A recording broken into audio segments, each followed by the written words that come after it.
Hi everyone. We've done everything we need to do for this folio to cut all of our cardstock pieces and our chipboard pieces. So what we need to do is we need to prep the file to get that ready to happen. I'm going to focus on Silhouette, and then I'll do a video number 9 for Cricut users because there's a few niggly things you have to do to get everything from Studio over to the Cricut design space. So let's open our files and see where we were at. What we have, I'll zoom out again. We have our chipboard pieces, we have our cardstock pieces, and for pocket F and pocket H, we created these cutouts on the pockets and we created these edges. And then we created two different sets of pieces for your album cover. Now, you can technically cut from this type of file. However, we have a lot of things going on. Just so everybody can recall, we have for each piece, we have our actual cutting lines. We have our score lines. And then we have this black line that we created because that's the finished visible piece for this project. So like this flap here folds in behind, so your finished piece is that black square, and that black square becomes important when we design all of our pattern paper mattings.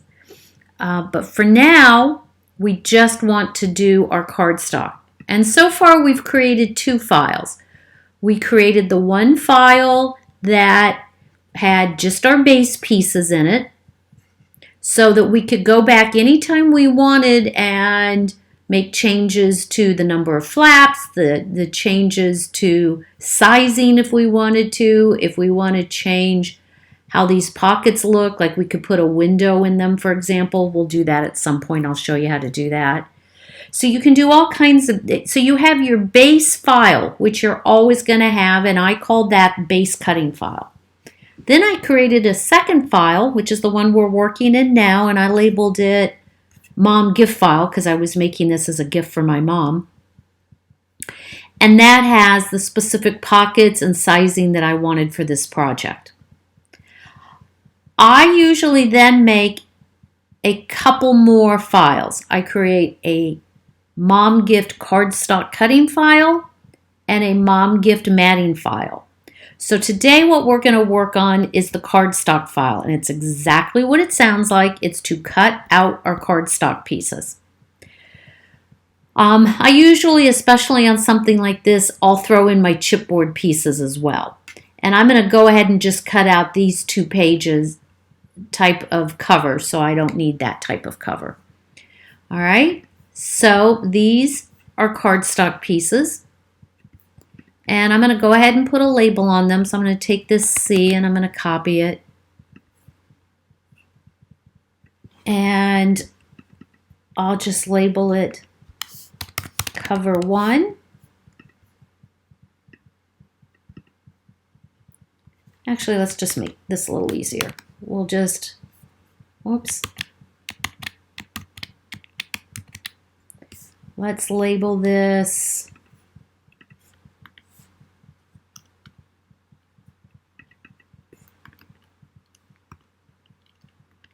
we'll just label both of them. This is not a big project. We'll just label that cover, and we'll label this cover.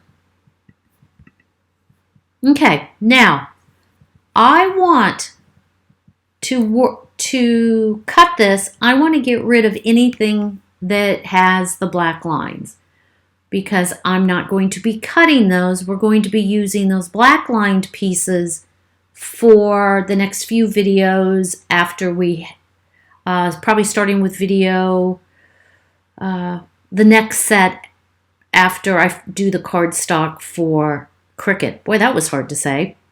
So, if you come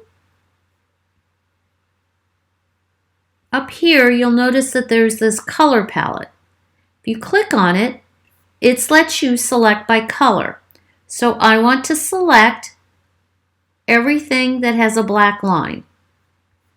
Okay? Oh, part of my problem is let's take these and let's ungroup everything. Okay. When we want to select everything. Oh, see how I have only shapes and media? We want to get rid of that.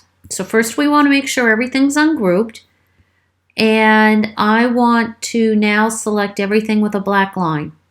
And you'll notice that it's picking up all of those black squares that I had in there. Now that I have them, I'm going to delete them.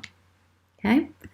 Now that I deleted them, I am down to just my score lines, you'll notice, and my cut. Okay. So now we're going to create the actual number of cutting pieces that I need, and we're going to move our labels around a little bit. Okay. The A piece, I'm going to need 2 of these. No, let's not do that yet. We're going to bring our A down onto this. We're going to group that. And then I'm going to copy it because I need 2 A pieces. And I need a B piece over here. We're going to group that. So those are all my chipboard pieces. Okay. I have my first cover piece. Let's group that. We have our next cover piece. We want to group that. Now we have piece C. We're going to bring that in. We're going to group that. Then we have, and we need 2. Yeah, let me just see what I'm looking at here. Okay, so that's C. Then we need 2 for D. So I want to bring my letter down. I want to group that. And I want to make a copy of it. E, I need 4 of the letter E. So let's group that. And I'll show you something else you can do. This over here is your replicate panel. And I can replicate 3 of them. So now I have a total of 4. Okay, what did I do? I did that really fast, didn't I? Okay, here's rows and columns. I picked the column going down. That's a column of 3 total. I wanted a column of 4 total. That gave me all 4 of my E pieces. Pocket F. I need 2 pocket Fs, but I don't need the base one. I need the 2 that we created down here. So I'm going to copy that letter F, and then I'm going to group this F, and I'm going to group this F. G, we need 2 G's. So we're going to group that, and then we're going to copy it. And then H, I don't need the basic one, but I do need an H on this piece and on this piece. And let's group that. All right, and the reason we grouped them was twofold. Mostly I wanted to keep them all together, but it also kept all my score lines exactly where I needed them to be if you're going to run score lines. Again, I don't do the score lines. I find that hand scoring makes it so much easier. I hand score again just because I think it's as quick as the time it takes to run the machine to do the scoring. I don't like that when I score, I'm wanting to bend the fibers. When you run it through a machine, especially on the Silhouette, what you're doing is making little notched cuts, and I don't like how it kind of gives you a bumpy edge. You can make your score lines a straight line, but if you do that, you're still making a cut, and I just think it weakens the project. I'd rather bend my fibers, then cut through a short layer of those fibers. So again, I don't do score lines, but I wanted to show you all how to do them so that you could use them if you wanted to. All right, let me zoom out. So these are all the pieces for our project.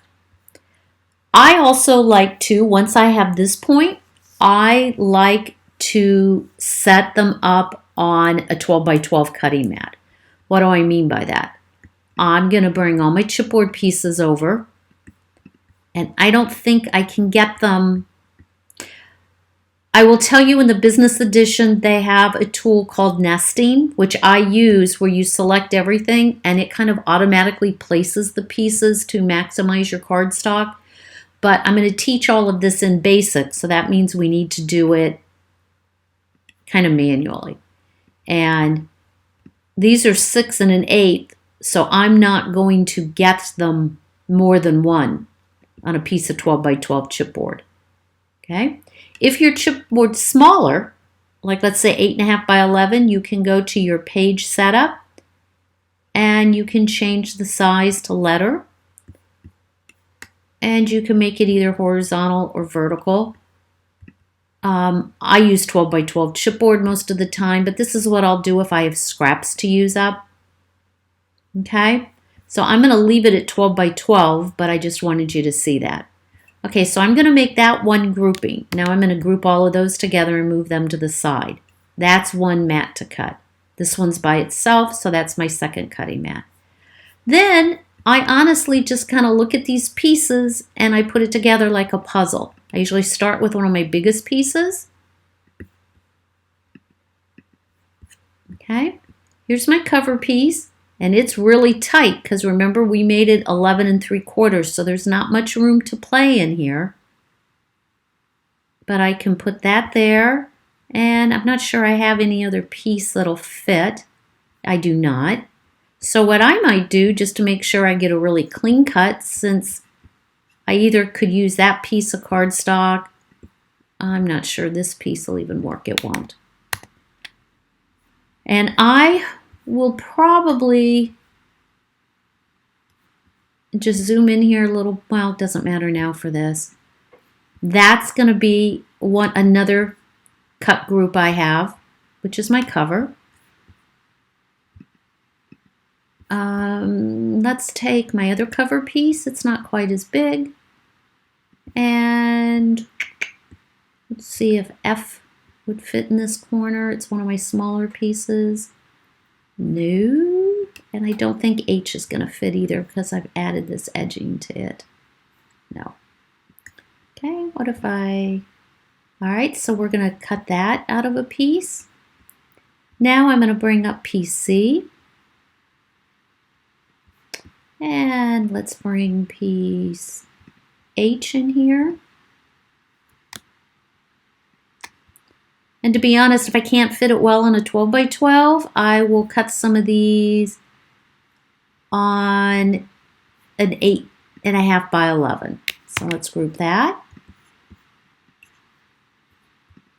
I remember this project being weird for fitting on cardstock. Okay, come on. So we're going to move that over here as well. There's another cutting mat. I don't know why that doesn't want to move. All right, well, we'll do it this way then.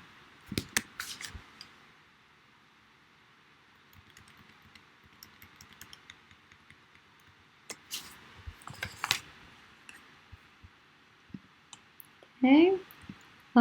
D is 5375.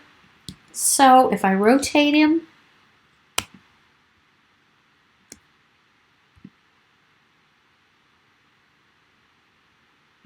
I can get at least 2 out of there. So I'll delete this one. All I did was copy it, so that made that a little easier. And let's see if I can fit the other H up in here. I ended up having a lot of leftover strips, and I just used them to for edging with boxes later on. Yeah, I don't think I can get that to fit.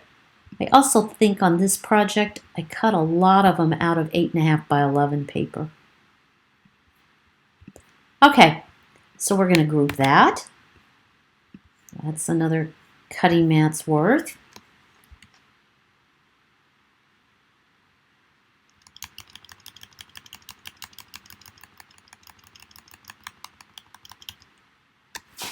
Okay, let's bring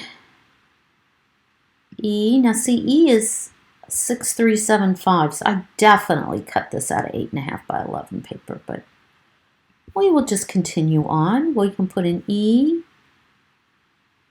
and an H together like that, and group that.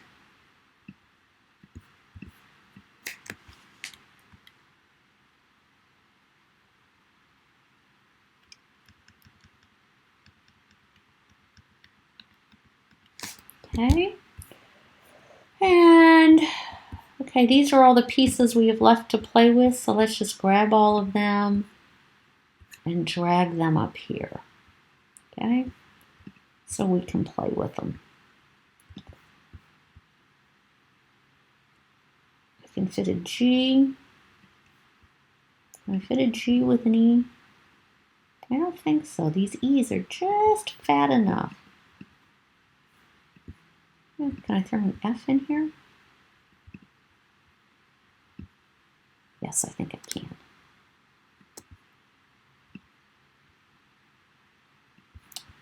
Don't know if I can fit the other one. Probably not. I don't think so. So we can group that. And let's bring another E up here.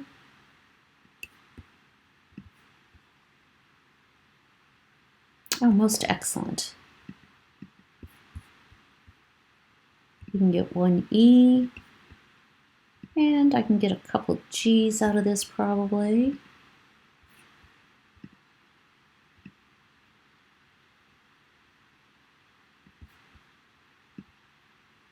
See, I zoomed in so I can get them really close together. Okay, and then let's put a copy down here. Let's see if I can actually get both of my G's out of here. Oh, I think I can. I think I can. That's a beautiful thing. And you can have them touch lines like that. I like to have, even if it's just a tiny bit of space. Okay, so let's group that as a cutting. And then we will put our last E. Now I can delete this because I copied the G.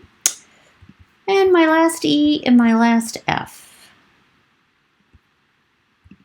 And you know, these large scrap pieces, save them for another project. Use them to make hinges for boxes and such. You might be able to get some small photo mats out of them. Okay, I'm going to group that. So now if I zoom out, I'm going to have 2 chipboard runs and 1, 2, 3, 4, 5, 6, 7, 8 cardstock runs. Now I'm going to go ahead. At this point, what I would do is I would Command Shift Save, and I would call this Mom Gift File Cardstock. Okay, because that way I know I have it all set up and ready to cut. So I'm going to go ahead and save that. Now let me give you a couple hints about sending it to cut. All right. To cut this, for example, okay, I'm going to see this square right here with the bullet, like the bullseye in the middle. If you click on that, it takes that cutting, that collection, and it exactly centers it on that 12 by 12 cutting medium. So when you go to send and you're sending it to a silhouette, that's what you get. Now you'll notice that we have everything cutting, and I don't want those letters cutting out. I want the machine to cut first. Well, actually first I want it to run the score line, and then I want it to cut my actual piece out, but I don't want those letters to cut out at all. Those letters are simply there so that when I'm done cutting my mat, before I take my pieces off, I can just write on a pencil on the piece the letters so that I don't lose track of which piece is what piece when I go to assemble my mini album. So rather than a simple cut, we're going to do a line cut. All right? And you have 3 colors of lines. I'm going to turn them all off right now. You have the red lines. If you click on that, it's going to just cut those out. If you click the no color, that's where you're going to get your letters. And if you click on blue, you get your score lines. That's if you followed my methodology. I always make my labels no color, my cut lines red, my score lines blue. Then what I do, here's a little hint, is it's going to depend whether you have a Cameo 1 and 2 or a Cameo 3 and 4, how you want to do this. But the first thing I do is, do you see this material name? I set up 2 user-defined. See my user-defined? I have a cardstock plain, which is 1, and then I set one up for score lines, and that's what I labeled them. Okay? Then I select my red, and I select my blue. So my blue's going to cut, and my red's going to cut. Now, because I put them in this order, it's actually going to cut first and then add score lines. If you don't like that order, I think you can move them. Yeah, so I'm going to put my score lines first, and the reason I do that is I don't want these pieces to cut out, and then when it goes back to do score lines, maybe my mat's not sticky enough. I don't want those pieces to shift and cause a problem. So I always do my score lines first, and then I cut out my lines. Now you'll notice my score lines, if you have an auto blade, I have my blade on 1, I have a force of 8, and I put a really high speed of 10. And then on cardstock plain, I put it on 4, a force of 28, and I lowered my speed to 3, and I turned on my overcut. So if you have a Cameo 3 or a Cameo 4, you could go ahead and send that to send, and what will happen is the auto blade will set first for the score line setting. It'll cut all your score lines, and then it'll go home, it'll reset to these settings, it'll cut your piece out, and you'll be done. You can send it all at once. If you have a Cameo 1 or a Cameo 2, you want to set it up this exact same way, but what you're going to do is you're going to have to manually do this one at a time. So you would put your cardstock on your mat, you would load it into your machine, you would select your score lines, and you would send it. After it finished, do not take the mat out. Leave the mat exactly in the machine. Turn your score lines off. You turn on your cardstock plain. You hit send. It's now, and before you hit send, you manually are going to have to change your blade. So when you send your score lines first, I set my blade at 1, 1.5. It just depends on what cardstock you're using, and you have to find the setting that's right for you for the material you're using. I tend to cut 80 or 100-pound cardstock for my projects. If you're cutting 65-pound cardstock, definitely you want the blade at 1. Little hint, you can set a blade, if you're setting them manually, between 1 and 2, like a 1.5, which is normally where I set it if I'm setting it manually. So to go back to this, first thing you do if you have a Cameo 1 or 2 is you load your mat, you hit score lines, you make sure you only pick the blue, you select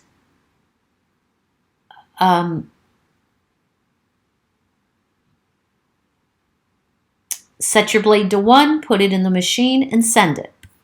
When it's done, do not take the mat out. You then want to pull your blade out, manually set it to 4 or 5, whatever it is you're cutting your cardstock on. Then send and cut your red lines. At that point, you can then pull your mat out and you will have your score lines and then your red cut lines. All right? Hope that makes sense.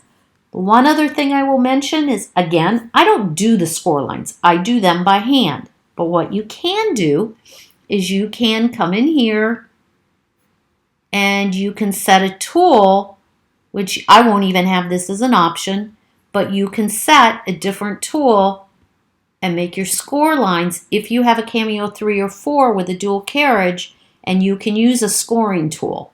So it'll pick up the scoring tool on carriage number 2, and it will take your blade on carriage number 1. So what's really important to know is that you can set your own default materials and your tool numbers. And that really, let's go back to design. And if you wanted to, you could clean these up. What I do is after I cut them, I then move them to the other side. And then I'll bring the next one and I bring it into the center of the cutting mat. I cut it. I move it to cut it and score it, move it to the side. I pick the next one, next grouping, and I send that to the center, and so on and so forth. And I can cut all of these pieces. And that's how you set up your cardstock file. In the next video, I'm going to teach setting up the cardstock and chipboard file. You've got to do some things differently in Design Space, so I will walk through that in the next video for those of you who may want to use. The only machine I have is a Cricut maker, so I'm going to talk about doing it on a maker. Thank you.